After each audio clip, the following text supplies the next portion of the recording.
श्री राम। देखो, सोनम वांगचुक को एनएसए लगा करके गिरफ्तार कर लिया गया है क्योंकि उन पर आरोप है कि इन्होंने हिंसा को भड़काया और जिसमें बहुत सारे लोगों की जान चली गई। ये है सोनम वांगचुक, जो कि बहुत ही ज्यादा जाने माने एक्टिविस्ट भी है और बहुत अच्छे साइंटिस्ट भी है। अगर आप देखो होगा अपने 3 इडियट मूवी में जो आमिर खान ने जिसका रोल किया था वे यही लोग हैं। अब इन्होंने बहुत सारे इन्वेंशन लगातार ये करते रहते हैं। फिर ऐसा क्या हुआ, सरकार को ऐसा इनसे क्या दुश्मनी हो गई कि इनको गिरफ्तार कर लिया गया और क्या है इनकी मांग, ये प्रोटेस्ट क्यों कर रहे थे, इस वीडियो में ये हम बात करने वाले हैं। ठीक है, देखो यहाँ पर क्या है कि सोनम वांगचुक जो है वो लेह लद्दाख में रहते हैं। लद्दाख किधर है, यहाँ पर अगर आप देखोगे तो ये है जम्मू कश्मीर का मैप। जम्मू कश्मीर में 2 भाग में बटा हुआ है। अभी एक है, पहला है लद्दाख और दूसरा है कश्मीर।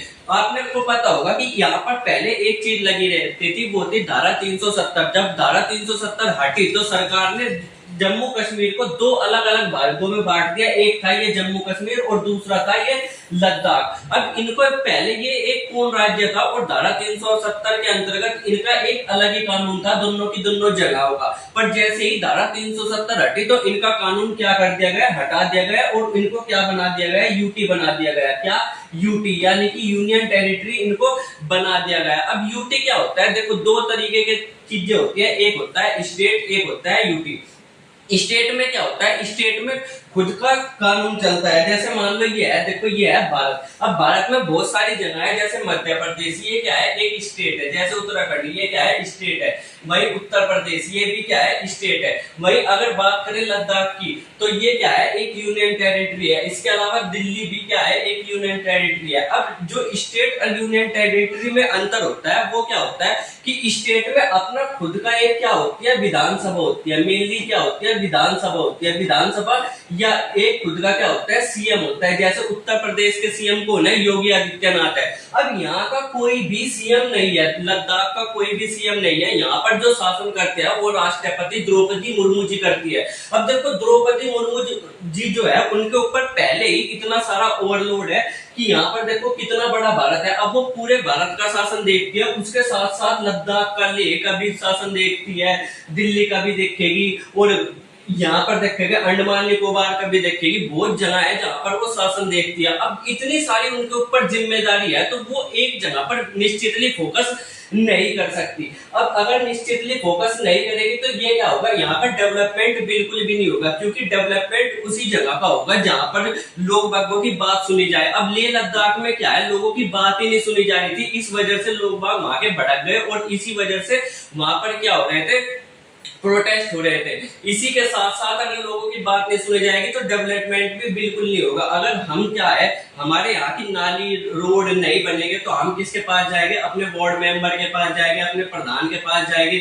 और ये भी बात नहीं सुने तो हम सीधा किसके पास जाएंगे, योगी जी महाराज के पास जाएंगे, वो तो हमारी बात सुनेंगे। पर यहाँ पर कोई था ही नहीं सुनने वाला, ना तो यहाँ का इनका मुख्यमंत्री है, ना इनकी कोई बात सुनी जा रही। तो इसी वजह से यहाँ ये जो लोग थे ये बहुत ज्यादा डिप्रेशन में आ गए और लगातार मांग कर रहे थे। 5 साल से लगातार इनकी कुछ मांगे है जो ये कर रहे थे शांतिपूर्ण ढंग से। अब शांतिपूर्ण ढंग से अगर कोई मांग करे तो गवर्नमेंट सुन ले, ऐसा हो ही नहीं सकता, क्योंकि गवर्नमेंट क्या है, गवर्नमेंट तो बहरी होती है, उनको चाहिए धमाका। और यहाँ पर जैसे ही धमाका हुआ, एकदम से प्रोटेस्ट हुए, पूरी की पूरी मीडिया ने क्या करा, इसको कवर कर दिया।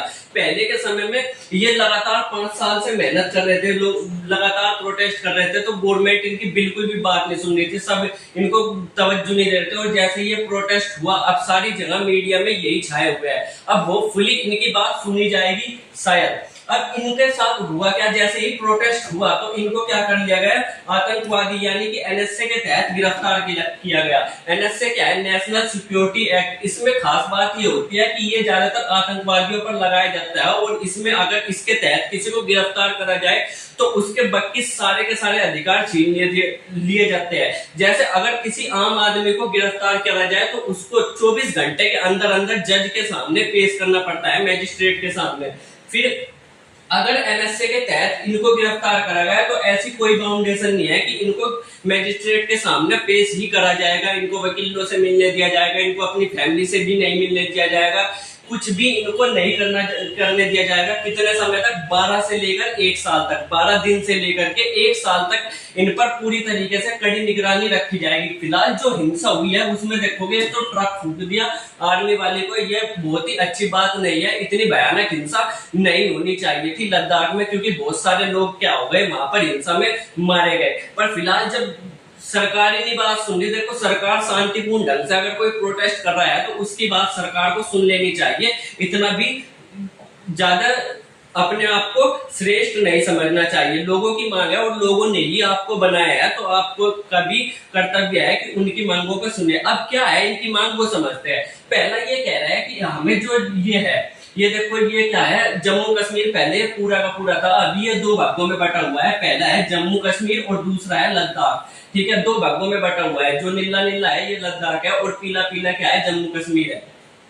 अब ये कह रहे हैं अभी ये यूटी है। यूटी मतलब अभी मैंने बताया यूटी मतलब केंद्र शासित प्रदेश, यानी कि राष्ट्रपति द्रौपदी मुर्मू जी का जो शासन चलाएगी, सारे के सारे नियम कौन बनाएगी? द्रौपदी मुर्मू जी बनाएगी। अब ये इसके साथ खतरनाक बात ये होती है कि जमीन से जुड़े हुए लोगों की बात जमीन के लोग ही समझ पाते हैं। तो इसीलिए कह रहे हैं कि हमें एक पूर्ण राज्य का दर्जा दे दो, ताकि हमारा भी एक क्या हो, मुख्यमंत्री हो जो हमारी बात को सुने।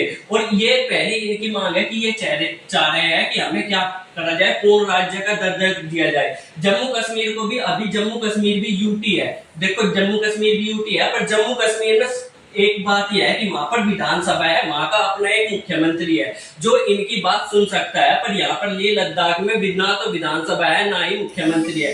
तो अगर ये चाहते हैं कि इनको पूर्ण राज्य का दर्जा ना दिया जाए, सरकार चाहती है कि ठीक है पूर्ण राज्य का दर्जा अगर हम इसको देने लगे तो सारे के सारे बाकी की यूनियन टेरिटरी है वो भी कहेगी कि हमें पूर्ण राज्य का दर्जा दो। तो अगर इनको पूर्ण राज्य का दर्जा नहीं दे सकते तो कम से कम इनमें एक विधानसभा जरूर देनी चाहिए।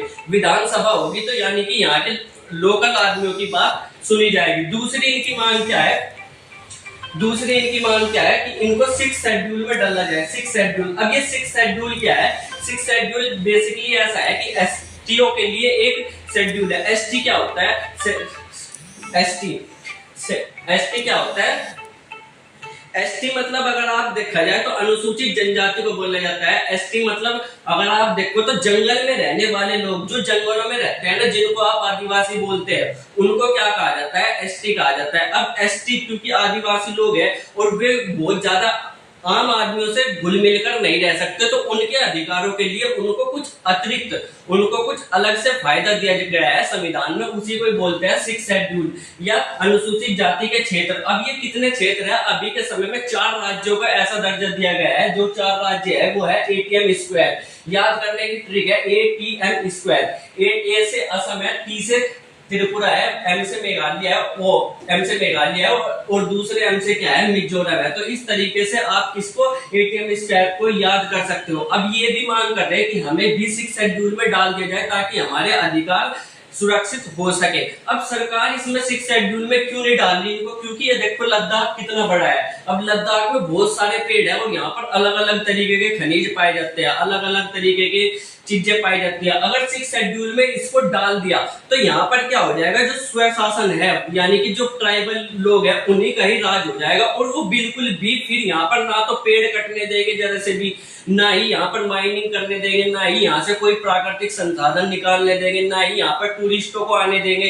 तो इस वजह से सरकार नहीं चाहती कि इसको 6 शेड्यूल में डाला जाए। और ये सरकार का भी सही कदम है। अगर यहाँ पर 6 शेड्यूल में इसको डाल दिया तो बाकी और भी जो राज्य है वो भी कहेंगे कि नहीं हमें भी 6 शेड्यूल में डाल दो, और फिर ये ज्यादा से ज्यादा बड़ी बात बन जाएगी। तो इनको क्या करना चाहिए? 6 शेड्यूल की जगह इसको क्या कर देना चाहिए? 371 में डाल देना चाहिए। अब धारा 371 क्या है? धारा 371 विशेष क्षेत्रों को विशेष दर्जा देती है, थोड़ा मोटा दर्जा दे देती है। 6 शेड्यूल जितना खतरनाक नहीं है, पर यहाँ पर क्या है, इनको अच्छा खासा स्वशासन मिल जाएगा धारा 371 में डालने की वजह से। तो धारा 371 में डाल देना चाहिए। दूसरी चीज ये है कि ये क्या लोकसभा सीट का मांग कर रहे हैं। इनकी अभी केवल एक ही लोकसभा सीट है। अब लोकसभा क्या होती है? लोकसभा क्या होती है? देखो लोकसभा ऐसा है कि बहुत जब आप प्रधानमंत्री मोदी का चुनाव करते हो ना, यह संसद आपको समझ में आएगा। संसद दो तरीके से मिलकर बनी हुई होती है, पहली है लोकसभा, दूसरी है राज्यसभा। लोकसभा में कितने मेंबर होते हैं? 545 मेंबर होते हैं, मेनली 543 से 545 मेंबर होते हैं। अभी 543 है, पहले 545 थे। 543 मेंबर होते हैं जो कि भारत के अलग अलग हिस्सों से आते हैं। अब ये भारत के हिस्सों में आएंगे, देखते थे ये उत्तर प्रदेश है। उत्तर प्रदेश से कितने मेंबर जाते हैं? 80 मेंबर जाते हैं, ठीक है। केवल उत्तर प्रदेश से 80 मेंबर जाते हैं, ये है उत्तर प्रदेश। और ये है लद्दाख, यहाँ से केवल कितने मेंबर जाते हैं? केवल 1 मेंबर जाते हैं। अब ये बताओ, अगर हमें कोई भी कानून बनवाना है, सरकार को अपनी बात पहुंचवानी है, तो किसकी बात ज्यादा सुनी जाएगी? जिसके पास ज्यादा मेंबर होंगे, संसद में बैठे हुए होंगे। तो यहाँ पर उत्तर प्रदेश के पास 80 मेंबर है, यानी कि इनकी बात जोर शोर से सुनी जाएगी। पर इनके पास केवल 1 मेंबर है, इनकी बात सुनी नहीं जाती। तो इनकी सबसे बड़ी दूसरी मांग है, तीसरी मांग है कि इनको 1 की जगह कितने मेंबर दिए जाए? 2 मेंबर दिए जाए, ताकि इनकी बात आराम से सुनी जाए। तो ये क्या कह रहे हैं? एक लेह है और एक कारगिल है, इन दोनों को लोकसभा क्षेत्र अलग अलग कर दिया जाए। इसकी जगह इनको 2 मेंबर, 1 की जगह 2 मेंबर दिए जाए, ताकि इनकी बात लोकसभा में सुनी जाए सरकार के द्वारा। अब ये भी इनकी वाजिब है, तो ये मांग भी सरकार को पूरी कर देनी चाहिए, इसमें कोई भी दिक्कत नहीं है। चौथी चीज ये है कि नौकरी, ये कह रहा है कि देखो, जब एक होता है यूपीएससी, जैसे यूनियन पब्लिक सर्विस कमीशन, इसमें साल में 1 बार नौकरी आती है, जो कि पूरे देश में चुने जाते हैं। जैसे इस नौकरी से क्या बनेंगे? डीएम बनेंगे, डीएम बनेंगे। अब ये डीएम क्या करते हैं? भारत के अलग अलग हिस्सों में जाकर के काम करते हैं, ठीक है।